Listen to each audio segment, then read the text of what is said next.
Assalamualaikum warahmatullahi wabarakatuh. Perkenalkan, nama saya Sugiana Wanti, NIM J1B1200077, kelas Gizi B, Fakultas Kesehatan Masyarakat Universitas Halu Oleo. Di sini saya akan menjelaskan materi tentang stunting mata kuliah Gizi Kesehatan Masyarakat Pesisir dan Kepulauan. Baiklah, langsung saja.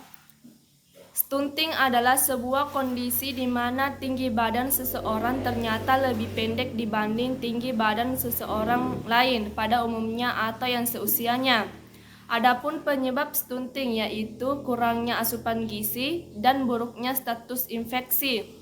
Stunting terjadi sejak dalam kandungan, tetapi akan nampak saat anak berusia 2 tahun.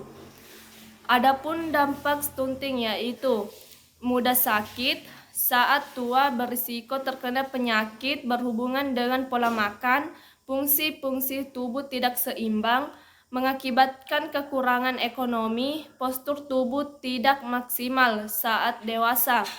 Masalah intergenerasi. Stunting adalah masalah gizi intergenerasi.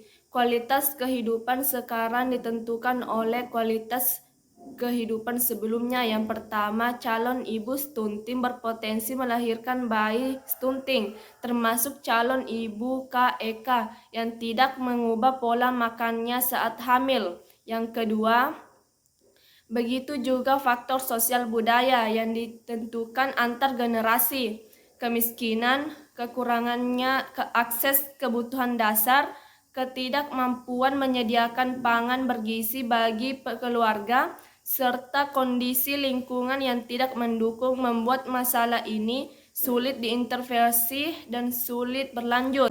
Tantangan utama dalam perubahan perilaku untuk mencegah stunting terdiri dari pola asuh, pola konsumsi, kesehatan diri dan kesehatan lingkungan atau rumah tangga, sosial budaya, dan ekonomi keluarga.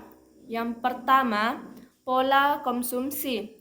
Tantangan pola konsumsi untuk mencegah stunting meliputi perilaku konsumsi, kurang gizi makro, kurang protein hewani, kurang sayur dan buah, kurang gizi mikro, praktik IMD ASI eksklusif 6 bulan, dan MPASI. Yang kedua, pola asuh. Tangan pola asuh untuk mencegah stunting meliputi perilaku pengasuhan kesehatan, tumbuh kembang, dan infeksi. Yang ketiga, higienis pribadi atau CTPS. CTPS atau cuci tangan dengan menggunakan sabun merupakan perilaku efektif mencegah diare pada bayi atau balita. Keempat, sosial budaya. Untuk melindungi ibu dan janinnya, berbagai masyarakat di dunia diharuskan mematuhi larangan-larangan tertentu yang harus dipatuhi oleh ibu hamil dan ibu yang masa nifas. Yang pertama, pantangan makanan adalah bahan makanan atau masakan yang tidak boleh dimakan oleh pola individu dalam masyarakat karena alasan yang bersifat budaya. Yang kedua, adat makanan ditemui di masyarakat di dunia termasuk di Indonesia.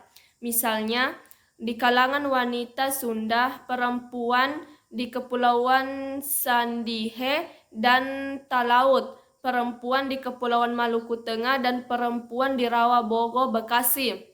Makanan atau sumber gizi yang dipantang oleh ibu hamil dan ibu nifas diantaranya ikan, telur, cumi, dan lain-lain.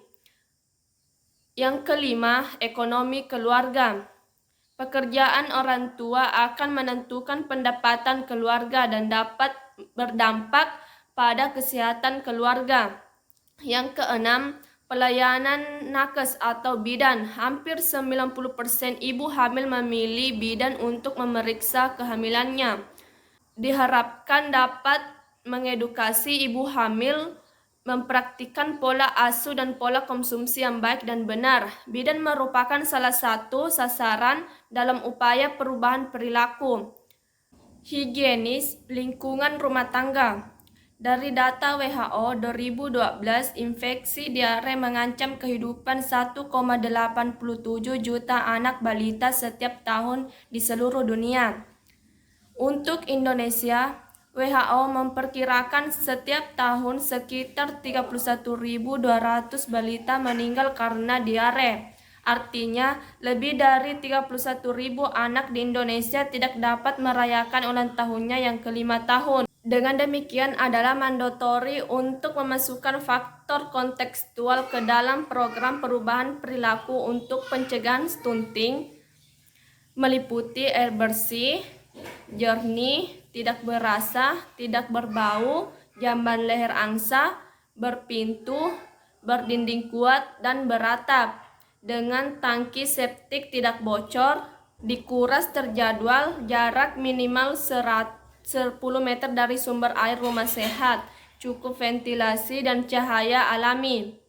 Ada tempat penyimpangan yang tertutup, ada sistem drainase rumah tangga sehingga limbah rumah tangga tidak mengalir ke permukaan tanah.